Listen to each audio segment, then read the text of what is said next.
All right, so this is Casey. He's your inspector, and we have a lot of noise outside for a second while they're doing blowing, so he'll talk over it, but I'm sure it'll be I'm fine. gonna try. Yeah, that'd be great. So I just finished your inspection report right now, okay? There are a couple things I want to bring to your attention that I will submit to you via email with some color pictures. Are we walking around right now? Or Yeah, we can walk around. Okay. Actually, God, it's so loud. Hold on a second. Let's see if it'll go. All right, well, it's mercifully quiet over here, so this will be fine. Okay. So the first place we're in the primary bathroom right now, and some of the things I noted in the primary bathroom are minor, but you know, obviously the house is in such good shape, this kind of things stick out. So I want you to know that they stick out and that I saw them. Okay, so the first thing you said is the house is in such good shape. Some of these things stick out. For instance, here in the freestanding tub in the primary bathroom, when you turn on the faucet, water leaks from the base of the faucet spout during operation. Okay? Oh, okay, so It's leaking at the base of the faucet spout during operation. It's not running back this way. I thought it would, but no, it's coming from the base. so is it coming from? At the base of that. Oh, they have a little bit of stuff there, so apparently that happened. But it does go into the thing, Yeah, so I don't know that's a huge issue. Okay. And here we've got the north sink. The cold faucet handle is loose, kind of rotates beyond off and hits the backsplash. So this little device is loose down here. And then on the south sink, it's the hot water faucet. So this just needs to be taken off and tightened down. Yeah. Okay. Again, something won't get better with time. And that's same all. thing. It's the hot faucet valve on the south sink. So minor stuff. And then the other thing is in the east bathroom. Okay, so now we're in the east. We're in the east bathroom, and what I noted in the east bathroom is here we have an outlet underneath the east sink. And the way that they got power to this outlet is they spliced a power cord and plugged it into an existing GFCI outlet, spliced that power cord to provide power to this outlet since it's further more accessible rather than anything counter height. However, you cannot use a power cord splicing it as a circuit feed. So that should be a Romex wire in conduit going from the back of that outlet with the junction box and going and feeding that to be code compliant. Okay, so what this really is kind of the equivalent of an extension cord, is what they kind of Yeah, but you're not allowed to use an extension cord to provide power to a circuit. You know, because that outlet should be always hot with a Romex wire, not an extension cord spliced. Okay, but basically it was put there to make it easier to get to. Because there's nothing counter height. Right. There's nothing counter height, so this would be, rather than digging all the way back to plug in something, they brought it out closer. Okay. More accessible.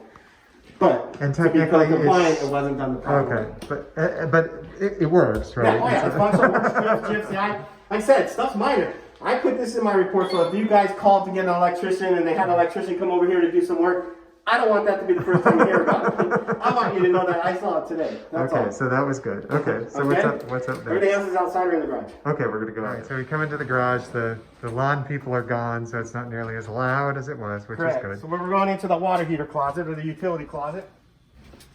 We got two 2011 water heaters. In 2011, water heaters were required to have a sediment trap installed on the gas pipe. Oh gosh, a darn sediment Right here, trap. there should be a sediment trap installed, and right here, there should be a sediment trap installed. And we're still not even sure that would do much of anything, but it's a requirement to have. It's a requirement. That's what we do. So if you guys are wondering what that means, is there would be a nipple that goes down.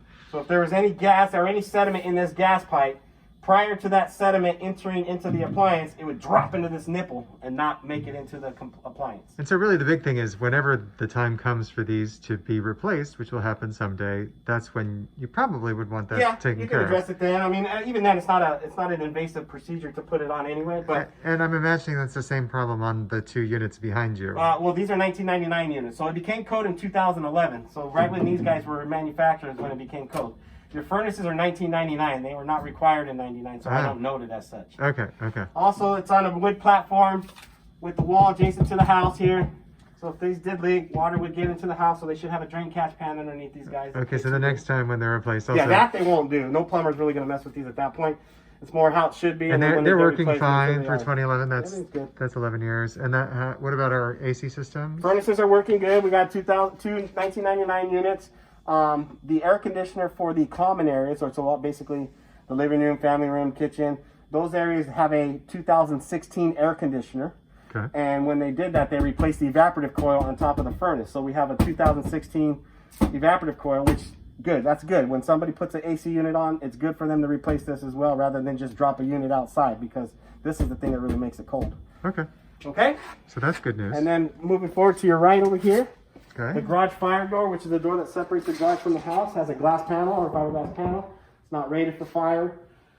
There are doors that are made for fire that, but there should be a distinct marking on it that with a number, whether it's a 45-minute rating, a 60-minute rating, or a 90-minute rating.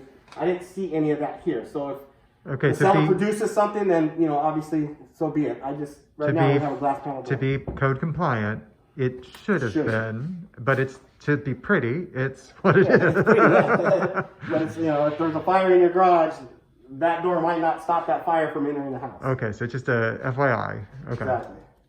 I'm gonna cut right now. I figured I'd give you a little bit of the view so you could remember how exciting this is. Central Mountains over here. Okay, so out here on the south side of the garage, we have a GFCI outlet that has the buttons that trip and reset, except it's not grounded, so it's not tripping. Okay. Okay.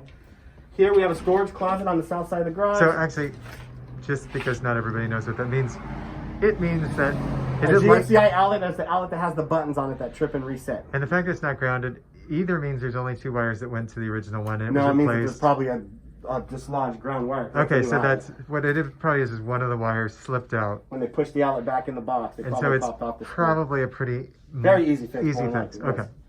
Then we have a storage closet out here on the south side of the garage that has something that had been removed, so we got a hole present. So I just know we have a hole in the storage closet. Okay. Okay. It's a lovely hole too. Also, I should mention, because the sewer line was done and you guys know about it, but this is the clean out for the sewer line right here. So it's their main electrical panel. And it's under the main electrical panel. New. And new is good. We like new. And you'll have pictures of that as well. Okay. Okay, moving on to the south patio. South patio. We'll keep this going so you can see the glory of the patio, which is beautiful. This window right here in the kitchen doesn't have a screen on it. Okay. Oh yeah. Casey does like to point out different windows that don't have screens, which is real common here because a lot of people don't worry about it. We don't have as many insects as other parts of the nation. Okay, so here we have our barbecue. We have 2 outlets on the barbecue structure that are not GFCI protected. Again, since 1971, all exterior outlets are required to be GFCI protected. And this one's moving around. Yeah, these ones are not wired to any of those kind. Here the barbecue works manually. The igniter is missing, so we can't electronically ignite it. And so that you have to use also, the barbecue lighter. in case you guys are wondering, what he just pulled out is what everybody ends up using because they always die that way. So that's fine. You just light it manually. And actually, I think they have... Patio still. I was going to say, I thought that blue thing was a lighter. Here, I just made a note that where this concrete patio and the tile patio meet, it does present a trip hazard. So not so somebody's going to do anything for you. It's more so that you know. You can let your guests and your company know in case you have any shufflers in the family, but this would be a percent of trip hazard here. Okay. Same thing here. We got a little trip hazard here. Okay. Okay. Here we have a GFCI outlet on the south side of the house, outside the master bedroom, that does not trip. It's grounded. I mean, it's grounded properly. It just doesn't trip. So that's it's not functioning as a GFCI. So it needs. Probably it would be replaced whenever. Yeah, probably has bad spring. Okay. Okay. Let's see here if there's anything else. Pool equipment. Okay. Okay. Here's your pool equipment. What's going on here is your heater is missing a copper wire that connects to it that grounds it or bonds it. Okay. So it doesn't have a bonding wire. And it did not ignite. When I went to test it, a service code lit up that says E01 and the service light was illuminated. I told the seller, he came out here to see if he can get it to work, and then it won't even display anything when he tried it. Yeah, and I mentioned they're going to take a look at that and try to get that fixed. Company and take care of it. Yeah. Also, the filter at the base of the filter is leaking. There's a leak at the base of the filter, so we got some water ponding here. The seller also said he's going to look at that, so okay. And that's it. And that was it, huh? That was it. That's everything. So, clean.